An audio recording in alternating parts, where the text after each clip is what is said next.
क्या उत्तर प्रदेश के मुख्यमंत्री योगी आदित्यनाथ की टीम में कुछ बड़ा होने वाला है? क्या मुख्यमंत्री योगी आदित्यनाथ की टीम में बड़ा फेरबदल तय हो चुका है?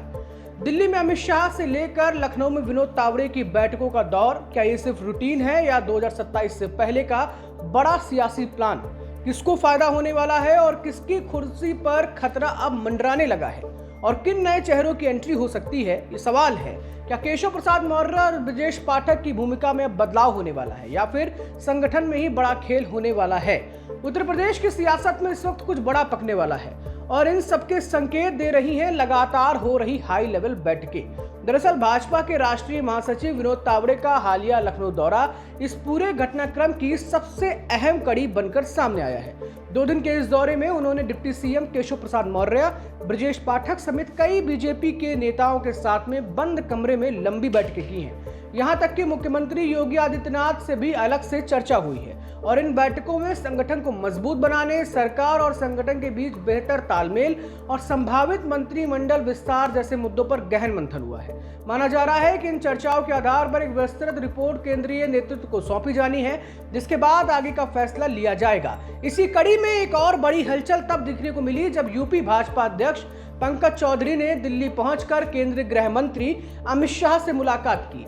यह मुलाकात सामान्य शिष्टाचार से कहीं ज्यादा अहम मानी जा रही है, क्योंकि इसके तुरंत बाद ये संकेत साफ हो गया है कि अब दिल्ली स्तर पर भी यूपी को लेकर बड़े फैसले लिए जा सकते हैं। राजनीतिक सूत्रों की माने तो यह बैठक संगठनात्मक फेरबदल और संभावित कैबिनेट विस्तार दोनों पर अंतिम मुहर लगाने से पहले की अहम कड़ी हो सकती है। अगर मंत्रिमंडल की बात की जाए तो फिलहाल उत्तर प्रदेश सरकार में मुख्यमंत्री समेत करीब 53 मंत्री हैं, जबकि संवैधानिक सीमा 60 की है, यानी कि अब भी 6 से 7 पद खाली हैं। ऐसे में विस्तार की पूरी गुंजाइश हुई है कि माना जा रहा है जैसे ही केंद्रीय नेतृत्व से हरी झंडी मिलेगी, कैबिनेट विस्तार का रास्ता साफ हो सकता है। हालांकि ये भी चर्चा है कि पार्टी केवल सीमित विस्तार करेगी या फिर एक बड़े फेरबदल भी कर सकती है। ये भी एक सवाल बना हुआ है, जिसमें कुछ नए चेहरे शामिल किए जा सकते हैं और कुछ मौजूदा मंत्रियों की छुट्टी भी हो सकती है। दरअसल इस पूरे घटनाक्रम के पीछे सबसे बड़ा फैक्टर है जातीय और क्षेत्रीय संतुलन। भाजपा ओबीसी, दलित और ब्राह्मण समीकरण को और बेहतर तरीके से साधने की कोशिश में है। खासकर पासी, कुर्मी और ब्राह्मण समाज को कैबिनेट में ज्यादा प्रतिनिधित्व देने की चर्चा है। वहीं क्षेत्रीय स्तर पर पूर्वांचल में पार्टी पहले से मजबूत मानी जाती है, लेकिन बात पश्चिमी उत्तर प्रदेश की होगी तो वहां पर अपनी पकड़ को और मजबूत अब प्राथमिकता बीजेपी के लिए बन गई है, ताकि आने वाले चुनावों में कोई कमजोरी न रह जाए। यही वजह है कि 2027 विधानसभा चुनाव को ध्यान में रखते हुए भाजपा ने अभी से ग्राउंड वर्क तेज कर दिया है और संगठनात्मक ढांचे को बूथ स्तर तक मजबूत किया जा रहा है। कार्यकर्ताओं का फीडबैक लिया जा रहा है और उन्हें विभिन्न बोर्ड, निगम और आयोगों में समायोजित करने की रणनीति पर भी लगातार काम किया जा रहा है, ताकि असंतोष को खत्म किया जा सके जो फिलहाल बना हुआ है।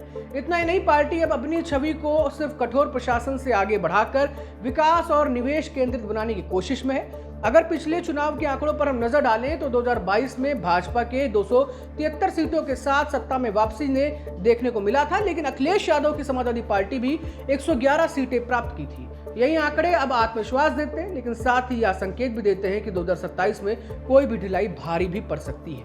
वहीं विपक्ष भी इस पूरे घटनाक्रम पर नजर बनाए हुए और इसे भाजपा की अंदरूनी कमजोरी के तौर पर पेश कर रहे हैं। समाजवादी पार्टी पीडीए यानी कि पिछड़ा, दलित और अल्पसंख्यक समीकरण को मजबूत करने में जुटी हुई है, जबकि बसपा और कांग्रेस अपने अपने तरीके से सियासी जमीन को तलाश रही है।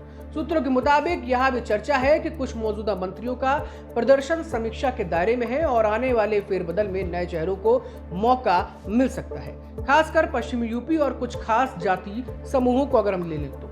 हालांकि अभी तक कुछ भी आधिकारिक नहीं है और अंतिम फैसला केंद्रीय नेतृत्व और मुख्यमंत्री के बीच समन्वय से होना है। ऐसे में सबसे बड़ा सवाल अब यह है, क्या ये बैठकें सिर्फ रूटीन संगठनात्मक प्रक्रिया का हिस्सा है या फिर इसके पीछे छुपा है 2027 से पहले का कोई बड़ा सियासी प्लान? क्या कैबिनेट विस्तार से भाजपा अपने सामाजिक और क्षेत्रीय समीकरण को और ज्यादा मजबूत कर पाएगी या विपक्ष इस मौके को अपने पक्ष में भुना लेगा? फिलहाल तस्वीर पूरी तरह साफ नहीं है, लेकिन इतना जरूर है कि उत्तर प्रदेश की राजनीति में आने वाले दिनों में कोई बड़ा कदम देखने को मिल सकता है और उसी पर टिकी है सबकी नजरें।